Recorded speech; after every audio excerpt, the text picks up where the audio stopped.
এর আগে আমি নিউ ইয়র্কেও গিয়েছিলাম, তার আগে লন্ডনে গিয়েছিলাম।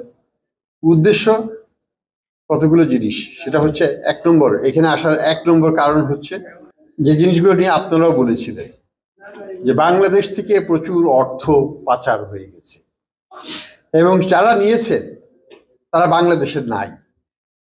তারা কোথায় আছে? কেউ আছে সিঙ্গাপুরে, কেউ আছে দুবাইতে, কেউ আছে লন্ডনে, কেউ আছে নিউ ইয়র্কে।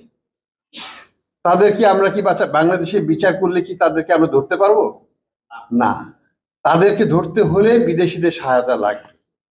তাদেরকে অর্থ ফেরত আনতে হলেও তাদের সম্পদকে জব্দ করতে হবে। সেটা যদি করতে হয় বিদেশিদের আইনগত সহায়তা লাগবে, বাংলাদেশের আইন দিয়ে তো হবে না। আমরা বাংলাদেশের আইন দিয়ে বাংলাদেশে জব্দ করতে পারবো, কিন্তু বিদেশে তো করতে পারবো না।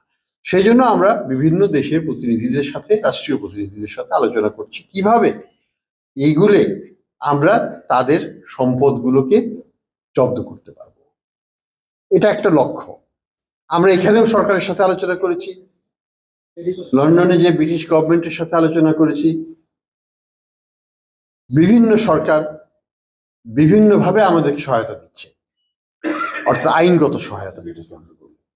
আমাদের কোনো অভিজ্ঞতা ছিল না কিভাবে এই অর্থ ফেরত আনা যায়। এটা খুব সহজ কর্ম নয় এবং আন্তর্জাতিকভাবে আমরা জানি নগদ পেমেন্টে 500 টাকা পর্যন্ত ক্যাশব্যাক আর লেনদেনে প্রতিদিন ডিপ ফ্রিজ এবং ঘন্টায় ঘন্টায় এসি টিভি সহ দারুণ সব গিফট। এটা প্রক্রিয়াটা যদি সফলও হয় পুরোপুরিভাবে, তাও 4-5 বছর লাগবে। জনমত সৃষ্টি করতে হবে যাতে পরবর্তী সরকার যেন এখান থেকে সরে না আসে। আমাদের দিক থেকে আমরা কিন্তু আইনগত ব্যবস্থা নিচ্ছি। আমাদের দিক থেকে যারাই দেশের বাইরে আছেন তাদের সম্পদকে আমরা ট্রেস করার চেষ্টা করছি। আপনারাও সহযোগিতা করতে পারেন। আপনারা বলতে পারেন যে মিস্টার এক্স এর সম্পত্তি দুবাইয়ে কোথায় কোথায় আছে, আপনারা হয়তো জানেন কেউ কেউ, আপনারা তো শনাক্ত করতে পারেন, হাই কমিশনের থ্রুতে আমাদেরকে জানাতে পারেন। সহায়তা করলে আমাদের কাজে লাগবে। কথা বলে তো লাভ নাই, কাজের মাধ্যমে সহায়তা করুন।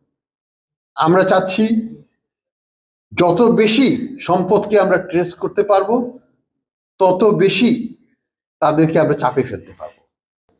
আবুধাবি গিয়েছিলাম, সেখানে আমরা কথা বলে এসেছি এই ইউএই যে ফাইন্যান্সিয়াল ইন্টেলিজেন্স ইউনিট আছে তাদের সাথে আমরা সহযোগিতা চাচ্ছি। তারা সহযোগিতা করবে। তাদের কাছে আমরা নাম ঠিকানা পাঠাবো, তারা সেগুলোকে ট্রেস করবে এবং আমরা চাইবো পরবর্তীতে সেগুলোকে তাদের মাধ্যমে জব্দ করতে।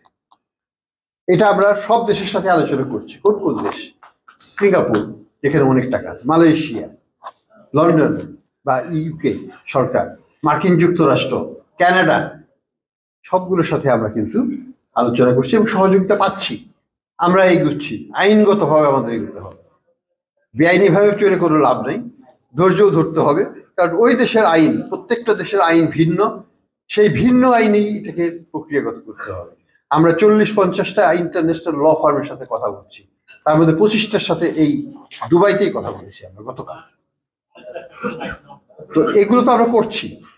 আমরা চেষ্টা করব এটাকে যতদূর সম্ভব এগিয়ে নিয়ে তাদের সম্পদের অ্যাটলিস্ট একটা বড় অংশকে জব্দ করার চেষ্টা করব এই সরকার থাকাকালীন সময়।